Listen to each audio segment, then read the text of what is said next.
ಪ್ರೀತಿಯ ಆತ್ಮೀಯ ಬಂಧುಗಳೇ, ಹೇಗಿದ್ದೀರಾ? ಮಾನವನ ಜೀವನದಲ್ಲಿ ಬದಲಾವಣೆ ಎನ್ನುವುದು ಅನಿವಾರ್ಯ. ಅದು ಯಾವುದೇ ರೀತಿಯ ಬದಲಾವಣೆ ಆಗಿರಬಹುದು. ದೈಹಿಕ ಬದಲಾವಣೆ, ಮಾನಸಿಕ ಬದಲಾವಣೆ, ಆರ್ಥಿಕವಾಗಿ, ವ್ಯಾವಹಾರಿಕವಾಗಿ, ಸಾಮಾಜಿಕವಾಗಿ ಯಾವುದೇ ರೀತಿಯ ಬದಲಾವಣೆ ಅನ್ನೋದು ಇದ್ದೇ ಇರುತ್ತೆ. ಪ್ರತಿಯೊಬ್ಬರ ಜೀವನದಲ್ಲೂ ಇರುತ್ತೆ. ಆ ಬದಲಾವಣೆಯನ್ನು ನಾವು ಯಾವತ್ತೂ ಒಳ್ಳೆಯ ರೀತಿಯಲ್ಲಿ ಬದಲಾವಣೆಯನ್ನು ಬಯಸಬೇಕು. ಅಂದರೆ ಬದಲಾವಣೆ ಅಂದಾಗ ಒಂದು ಮನುಷ್ಯನ ಜೀವನದಲ್ಲಿ ಬಾಲ್ಯ, ಯೌವನ, ವೃದ್ಧಾಪ್ಯ ಇದೆಲ್ಲ ಒಂದು ದೈಹಿಕವಾಗಿ ಆಗುವಂತಹ ಬದಲಾವಣೆ. ಅದು ಆಗೋದು ನಿಶ್ಚಯ, ಖಂಡಿತ. ಹಾಗೆ ಪ್ರತಿಯೊಂದು ಹಂತದಲ್ಲೂ ಮಾನಸಿಕವಾಗಿ ನಾವು ಬೆಳೆದ ಹಾಗೆ ನಮ್ಮಲ್ಲಿ ನಮ್ಮ ತಿಳುವಳಿಕೆ ಎಲ್ಲ ಪ್ರೌಢಾವಸ್ಥೆ ಅಂದರೆ ವೃದ್ಧಿಯಾಗ್ತಾ ಹೋಗುತ್ತೆ. ಅದು ಒಂದು ರೀತಿಯ ಬದಲಾವಣೆ. ಹಾಗೆ ಆರ್ಥಿಕವಾಗಿ ಕಷ್ಟದಲ್ಲಿರೋರು ಒಂದು ಹಂತ ಪ್ರಯತ್ನದಿಂದ ಒಂದು ಹಂತವನ್ನು ಮೇಲೆ ಬಂದು ಒಂದು ಉತ್ತಮ ಆರ್ಥಿಕವಾಗಿ ಒಂದು ಉತ್ತಮ ಸ್ಥಿತಿಗೆ ಬರ್ತಾರೆ. ಈ ರೀತಿ ಸಾಮಾಜಿಕವಾಗಿ ಬದಲಾವಣೆ ಅಂದ್ರೇನು? ಕಾಲ, ನಮ್ಮ ಸಮಾಜ ಹಿಂದೆ ಅನೇಕ ವರ್ಷಗಳ ಹಿಂದೆ ಹೇಗಿತ್ತು, ಈಗಲೂ ಹಾಗೆ ಇದೆಯಾ? ಇಲ್ಲ. ಈಗ ಈ ಥರ ಎಲ್ಲ ಪ್ರತಿಯೊಂದು ಹೆಜ್ಜೆಯಲ್ಲೂ ನಾವು ಬದಲಾವಣೆಗಳನ್ನು ನೋಡ್ತೀವಿ. ಬದಲಾವಣೆ ಯಾವತ್ತಿದ್ರೂ ಒಳ್ಳೆ ರೀತಿಯಲ್ಲೇ ಆಗಬೇಕು. ನನಗೆ ಬದಲಾವಣೆ, ನನ್ನ ಜೀವನದಲ್ಲಿ ಅಂತಹ ಬದಲಾವಣೆ ಇಲ್ಲ ಅಂತ ನಾವು ಕೊರಗೋದಾಗಲಿ ಅಥವಾ ಆ ಥರದ್ದು ಯಾವತ್ತೂ ಮಾಡೋಕ್ಕೆ ಹೋಗಬಾರ್ದು. ಋಣಾತ್ಮಕ ಯೋಚನೆಗಿಂತ ನಾವು ಧನಾತ್ಮಕ ಯೋಚನೆಗಳನ್ನು ಅಥವಾ ಯೋಜನೆಗಳನ್ನು ಇಟ್ಕೊಂಡು ನಾವು ಮುಂದೆ ನಮ್ಮ ಬದಲಾವಣೆಯನ್ನು ನಿರೀಕ್ಷಿಸಿಕೊಂಡು ನಾವು ನಮ್ಮ ಪ್ರಯತ್ನಗಳನ್ನು ಮಾಡಬೇಕು. ಆಗ ನಮ್ಮ ಜೀವನದಲ್ಲಿ ಒಂದು ಹಂತವನ್ನು ನಾವು ತಲುಪಕ್ಕೆ ಸಾಧ್ಯವಾಗುತ್ತೆ. ಬದಲಾವಣೆಯಲ್ಲೂ ಉತ್ತಮ ರೀತಿಯ ಬದಲಾವಣೆಯನ್ನು ನೋಡಬಹುದು. ಅದೇ ರೀತಿ ಎಲ್ಲರ ಜೀವನದಲ್ಲಿಯೂ ಉತ್ತಮ ರೀತಿ ಬದಲಾವಣೆನೇ ಆಗತ್ತೆ ಅಂತ ಹೇಳಲ್ಲ. ಅನೇಕರ ಜೀವನದಲ್ಲಿ ತೊಂದರೆಗಳು ಬರಬಹುದು. ಅಥವಾ ಒಂದು ನಾವೇ ಹೇಳ್ತೀವಿ ಸಮಾಜದಲ್ಲಿ ಹೇಗೆ ಅಂದರೆ, ಅವನು ಮೊದಲು ಹೇಗಿದ್ದ ನೋಡು, ಈಗ ಅವನು ಹೇಗಾಗಿದ್ದಾನೆ, ಅವನಿಗೆ ಎಷ್ಟು ಅಹಂಕಾರ ಬಂದಿದೆ ಅಂತೀವಿ. ಅಥವಾ ಅವನು ಮೊದಲು ಹೇಗಿದ್ದ, ಈಗ ಯಾವ ಸ್ಥಿತಿಗೆ ಬಂದಿದ್ದಾನೆ ಪಾಪ, ಎಲ್ಲ ಕಳ್ಕೊಂಡು ಅಂತ ಹೇಳ್ತೀವಿ. ಇದೆಲ್ಲ ಒಂದು ಹಂತಗಳು. ಮನುಷ್ಯ ಯಾವುದೇ ರೀತಿಯ ಒಳ್ಳೆ ರೀತಿಯ ಬದಲಾವಣೆ ಆದಾಗ ನಾವು ಹಿಗ್ಗಬಾರ್ದು. ಅಥವಾ ತುಂಬ ಕಷ್ಟಗಳು ಬಂದಾಗ ಅದೇ ಯೋಚನೆಯಲ್ಲಿ ನಾವು ಕುಗ್ಗಬಾರ್ದು.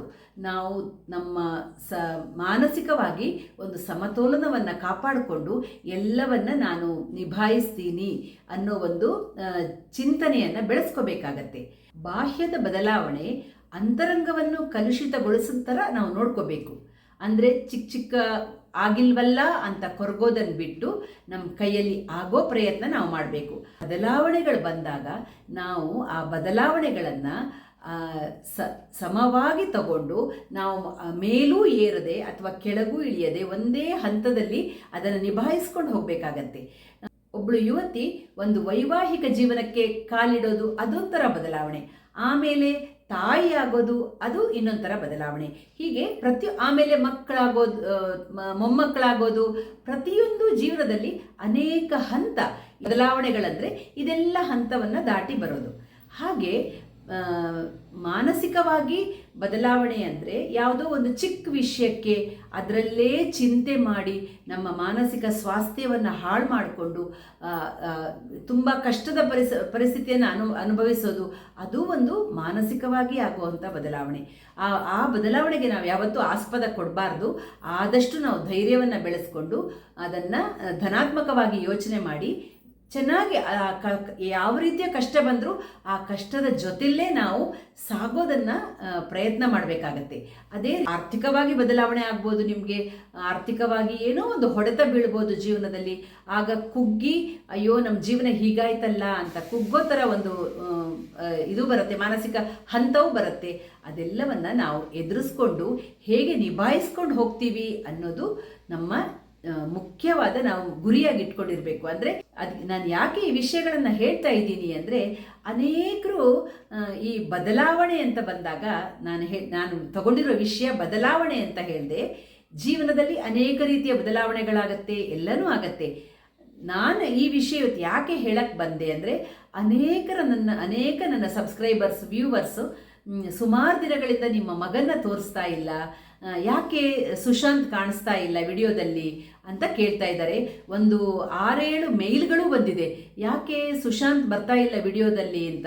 ನನಗೆ ಅವ್ರ ಹೆಸರುಗಳೆಲ್ಲ ನೆನಪು ಆಗಲ್ಲ, ಕಾಣಿಸ್ತಾ ಇಲ್ಲ ಯಾಕೆ ಅಂತ. ಹೌದು, ಅವನು ವಿಡಿಯೋದಲ್ಲಿ ಕಾಣಿಸ್ತಾ ಇಲ್ಲ. ಅವನು ಕಳೆದ 20 ದಿವಸಗಳಿಂದ ಸ್ವಲ್ಪ ಮೂಡ್ ಸರಿ ಇರಲಿಲ್ಲ, ಹಾಗಾಗಿ ಅವನು ವಿಡಿಯೋಗೆ ಬರೋ ಸ್ಥಿತಿಯಲ್ಲೂ ಇರಲಿಲ್ಲ. ಆಮೇಲೆ ನಾನು ಬಾ ಅಂತ ಕರೆದ್ರೂ ಅವನು ಬರ್ತಾ ಇರಲಿಲ್ಲ. ನಾವು ಈಗ 20 ದಿವಸಗಳಿಂದ ಸ್ವಲ್ಪ ಡಾಕ್ಟ್ರು ನಿಮ್ಯಾನ್ಸು ಅಂತ ಓಡಾಡ್ತಾನೇ ಇದ್ದೀವಿ. ಅವನಿಗೆ ಅದು ಯಾಕೆ ಆ ಥರ ಬದಲಾವಣೆ ಆಗತ್ತೆ ಅನ್ನೋದು, ಮಾನಸಿಕವಾಗಿ ಅವನು ಯಾಕೆ ಆ ಥರ ಬದಲಾವಣೆ ಆಗತ್ತೆ ಅವನಲ್ಲಿ ಅನ್ನೋದು ಯಾರಿಗೂ ಗೊತ್ತಾಗಲ್ಲ. ನಾವು ಈಗ ಒಂದು 10 ದಿವಸಗಳ ಹಿಂದೆ ನಿಮ್ಯಾನ್ಸಿಗೆ ಕರ್ಕೊಂಡು ಹೋಗಿದ್ವಿ. ಯಾಕಂದರೆ ನಮಗೆ ತಡ್ಕೊಳ್ಳೋಕ್ಕೆ ಆಗದೇ ಇರುವಂತಹ ಸ್ಥಿತಿಗೆ ಅವನು ಹೋಗಿಬಿಟ್ಟಿದ್ದ. ಅವನು ಊಟ ನಿದ್ರೆ ಯಾವುದನ್ನೂ ಸರಿಯಾಗಿ ಮಾಡ್ತಿರ್ಲಿಲ್ಲ. ಆಮೇಲೆ ವಿಪರೀತ ಸಿಟ್ಟು, ಎಗ್ರೆಸಿವ್ ಬಿಹೇವಿಯರ್ ಅಂತೀವಿ, ಅದು ಆ ಬಿಹೇವಿಯರಿಂದ ಅವರ ಅಪ್ಪನ ಮೇಲೆ ಅವನು ತುಂಬ ಅಟ್ಯಾಕ್ ಮಾಡ್ತಾ ಇದ್ದ.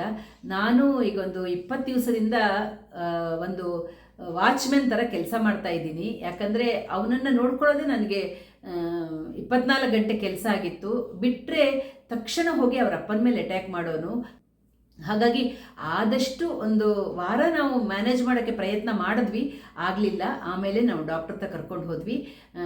ಅಲ್ಲಿ ತುಂಬ ಚೆನ್ನಾಗಿ ಅವರು ನೋಡಿ ಅವನಿಗೆ, ಯಾಕಂದರೆ ಅವರು ತುಂಬ ವರ್ಷಗಳಿಂದ ನೋಡ್ತಿರೋ ಕಾರಣ ಅವನ ಆ ಥರ ಸುಶಾಂತನ ಅವ್ರು ಯಾವತ್ತೂ ನೋಡಿರಲಿಲ್ಲ.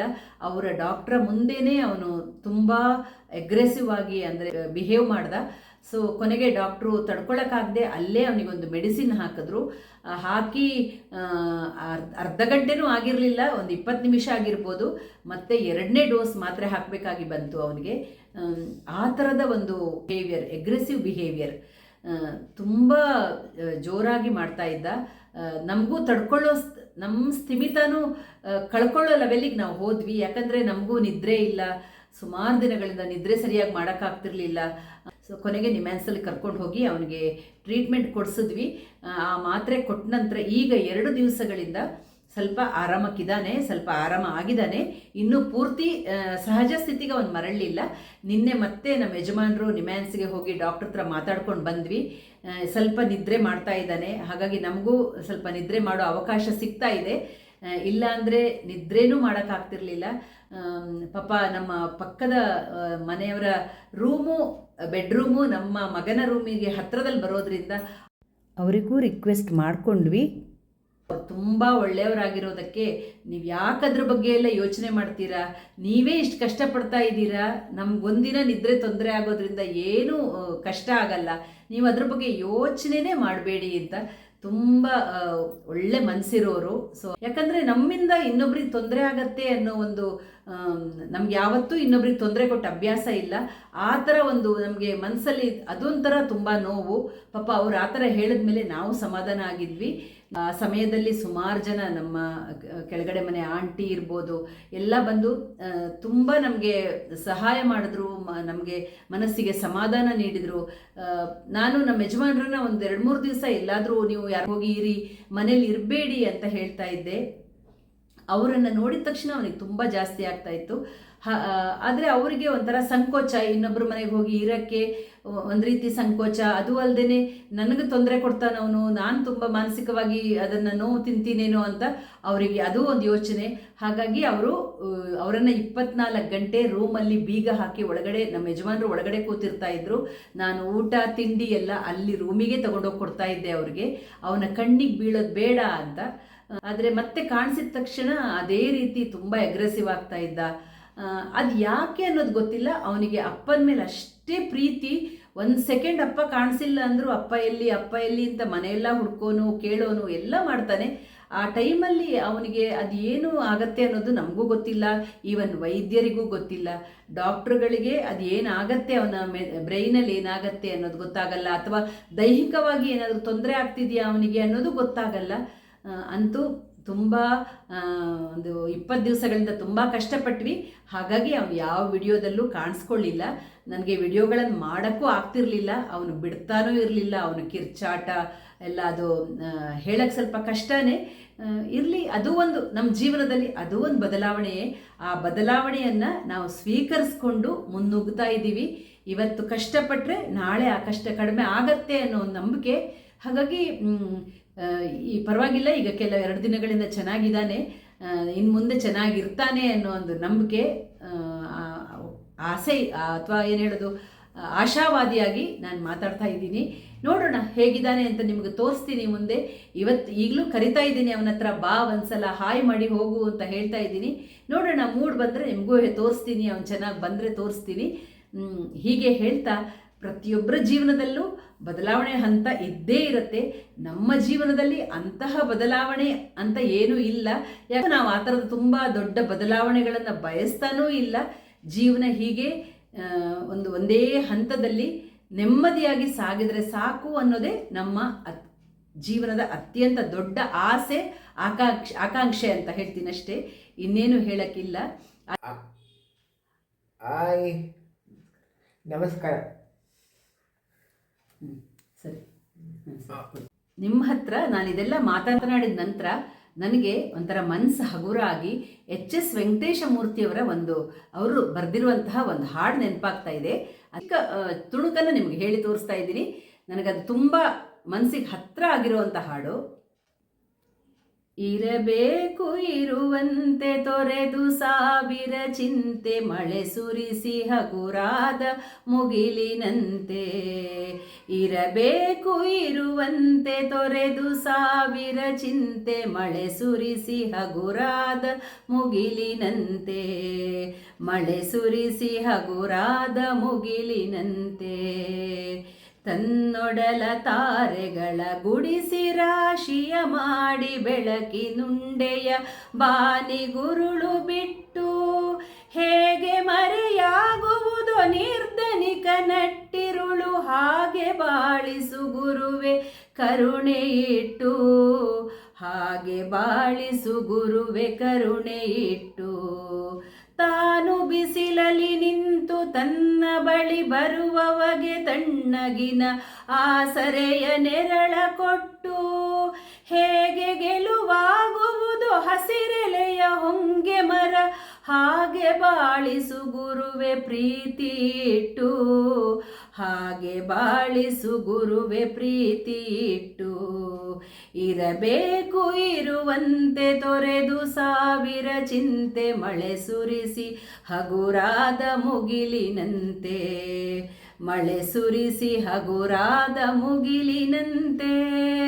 ಮಳೆ ಸುರಿಸಿ ಹಗುರಾದ ಮುಗಿಲಿನಂತೆ. ನನ್ನ ಮನಸ್ಸು ಈಗ ಮಳೆ ಸುರಿಸಿ ಹಗುರಾದ ಮುಗಿಲಿನಂತೆ ಒಂಥರ ಹಗೂರವಾಗಿ ಒಂದೇನೋ ಸಮಾಧಾನ ಅನಿಸ್ತಾ ಇದೆ. ನಿಮ್ಮೆಲ್ಲರ ಆಶೀರ್ವಾದ ಅವನ ಮೇಲೆ ಇರಲಿ, ಅವನು ಆದಷ್ಟು ಬೇಗ ಅವನು ಮೊದಲಿನ ಸ್ಥಿತಿಗೆ ಬರಲಿ ಅಂತ ನಾನು ರಾಯರಲ್ಲಿ ಪ್ರಾರ್ಥಿಸ್ತಾ, ಹಾಗೆ ನಮ್ಮ ಮೇಲೆ ನಿಮ್ಮೆಲ್ಲರ ಮೇಲೆ ರಾಯರ ಆಶೀರ್ವಾದ ಸದಾ ಇರಲಿ ಅಂತ ಪ್ರಾರ್ಥಿಸ್ತಾ ಸಿಗೋಣ ಮುಂದಿನ ವಿಡಿಯೋದಲ್ಲಿ. ಅಲ್ಲಿ ಧನ್ಯವಾದಗಳು, ನಮಸ್ಕಾರ.